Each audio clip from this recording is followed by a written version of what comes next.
see that the US praised Pakistan a lot. Where Pakistan stand in the next 5 years in the future? Pakistan is a state that is teetering on the brink of failure. The mismanagement of the economy, letting various jihadist movements get out of hand. Singapore के ambassador हैं और उन्होंने कहा जी ये बड़ी feudalistic society है। International embarrassment ही embarrassment है। India सही कहता है कि हम एक ऐसे मुल्क के साथ ताल्लुक नहीं रखना चाहते तो दहशतगर्दों को सपोर्ट करे, तो दहशतगर्द बनाए और हमारे मुल्क में आके दहशतगर्दी करे। तो अब पाकिस्तानी जर्नलिस्ट मेरा ख्याल है वहाँ को बैठा हुआ था, उसने ये भी कह दिया नहीं सारी सोसाइटी नहीं है। तो फिर एम्बेसडर ने कहा नहीं बहुत सारी है, आपकी एलीट बड़ी मॉडर्न है, but they have no guts, उनके पास गट्स नहीं है। Ministry of Foreign Affairs of Singapore. Give it straight out on Pakistan. Boom. This is what your country is. Pakistan में 125 साल पुराना गुरुद्वारा जो था उसको डिमोलिश कर दिया गया। अगर हम अपने मुल्क में खुद दहशतगर्दी कर रहे हैं, फिर इंडिया सही इल्जाम लगाता है कि हमारे मुल्क में जो दहशतगर्दी करवा रहा है वो पाकिस्तान करवा रहा है। ये कहते हैं कि जनाब पाकिस्तान जो है उसने एक दफा एयरप्लेन हाईजैक किया।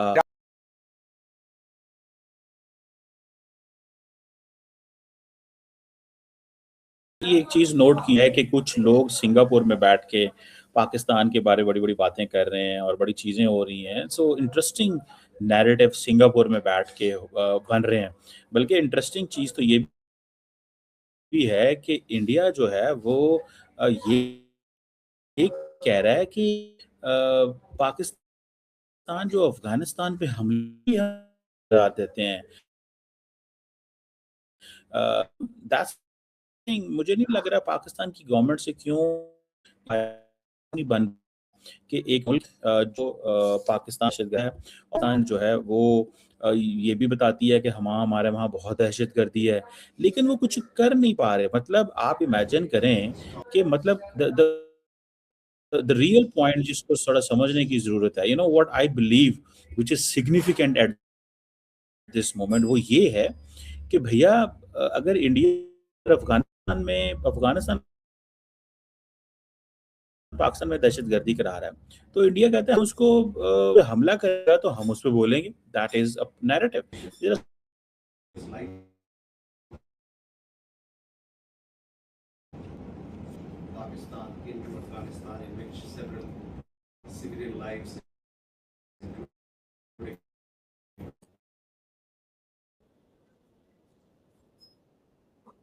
सिविलियन लाइव्स जो है वो बहुत सारी चली गई हैं। असल में तो उनका वही नैरेटिव है जो आमिर खान मुत्तकी का नैरेटिव है या उनका नैरेटिव है जो वहाँ पे लीडरशिप है कि जी ये you know that gives us a case. ये एक ऐसा केस है, सारी बात है जिसको बड़े तरीके से सुलझना पड़ेगा, समझना पड़ेगा कि ये क्या है और क्या नहीं है। अच्छा, ये जो भाईजान है एक, इसके ऊपर भी मैं थोड़ा डिटेल में बात करूंगा कि ये कॉन्टिन्यूसली एक चीज़ हो रही है।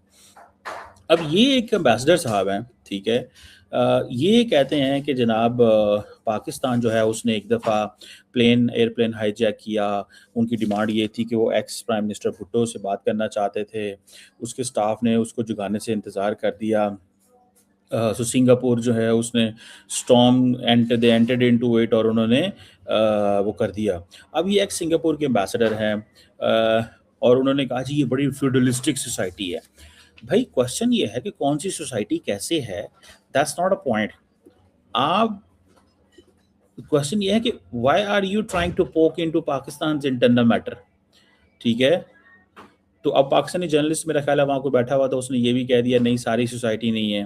तो फिर एम्बेसडर ने कहा नहीं बहुत सारी है, तो आपकी एलीट बड़ी मॉडर्न है, but they have no guts, उनके पास गट्स नहीं है क्योंकि उनका कोई जो है वो सर काट देता है। तो मतलब क्वेश्चन ये है कि व्हाट इज सिंगापुर। अगर मैं फॉर एग्जांपल सिंगापुर की बात कर रहा हूँ, सिंगापुर क्या है? अगर सिंगापुर के बारे में बात बहुत हाईलाइट कर रहे हैं और वो कर रहे हैं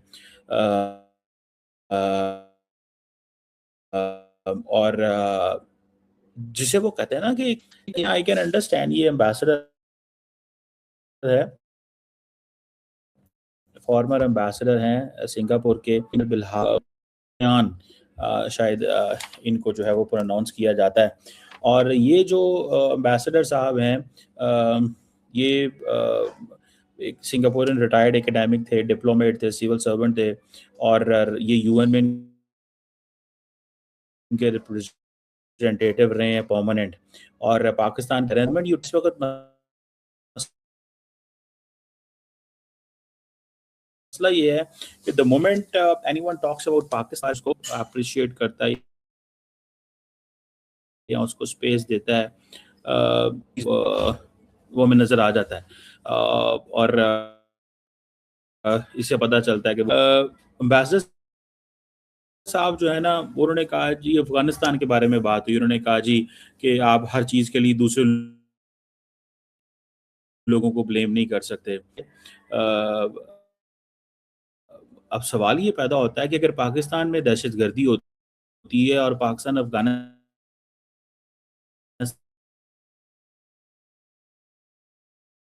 का बॉर्डर मौजूद है और जिसके बारे में तो उन्होंने कोई बात नहीं की, ठीक है जी। अब क्वेश्चन ये है कि,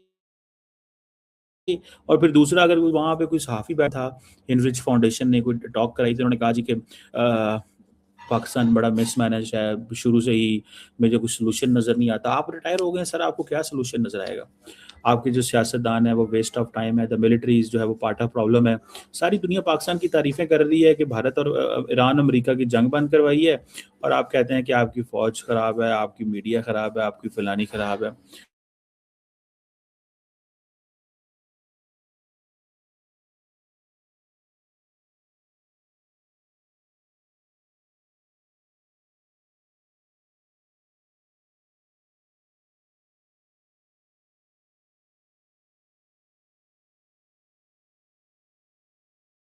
मुझे किसी पार्टी को डिफेंड करना चाहिए, मेरा किसी पार्टी से कोई ताल्लुक नहीं है। I don't believe in any kind, I don't participate in kind of politics, and I don't have any kind of a connection with any political party. But what I do understand and what I do believe in, वो ये है कि भाई किसी ना किसी तरीके से इस चीज को भी तो वो करें कि जो लोग हैं, हम अफगानिस्तान की बात करते हैं, आपने अफगानिस्तान की क्यों बात नहीं की है भाई साहब कि हाँ जी वहां पे दहशतगर्द मौजूद है? वो कहते नहीं, आपका इंटरनल प्रॉब्लम है। अच्छा, पाकिस्तान भारत से बात नहीं करना चाहता, अच्छा वो जो मेन प्रॉब्लम है कश्मीर इशू, उसको इग्नोर कर देंगे, जी आपका इंटरनल प्रॉब्लम है। यही पॉलिटिशियन है जिन्होंने जंग में रिसेंटली फैसला किया और दुनिया में वैल्यू है। यही प्राइम मिनिस्टर है जो इस वक्त ग्लोबली रिकग्नाइज्ड है। यही आर्मी चीफ है जो ग्लोबली रिकग्नाइज्ड है। मुझे बताया ना, सिंगापुर की आर्मी और सिंगापुर के पॉलिटिशियन की क्या गेम है? मतलब अगर छोटी सी पॉपुलेशन है, आप आराम से पेट पे बांध के रह जिंदगी गुजार रहे हैं, तो मतलब आपका क्या है, मतलब what's your role in international politics में? आपका क्या किरदार है? आपके नेबरहुड में क्या ईरान है? क्या आपके नेबरहुड में अफगानिस्तान है? क्या आपके नेबरहुड में इंडिया है? क्या आपके नेबरहुड में चाइना है? मतलब आपके पास क्या है? आप देखें, मैं अक्सर ये बात करता हूँ, चाइना बिल्कुल एक डिफरेंट कंट्री है, different ideology, different past, different future. India, a different past, a different future, a different society.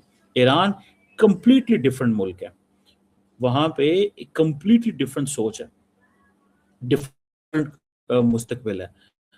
देखें अफगानिस्तान पे आ जाए, a different past, a different future. हम कुछ जर्मनी नहीं है कि हमारे साथ एक तरफ ऑस्ट्रिया है और दूसरी तरफ फ्रांस लगा हुआ है, तीसरी तरफ बेल्जियम लगा हुआ है और चारों तरफ से बहुत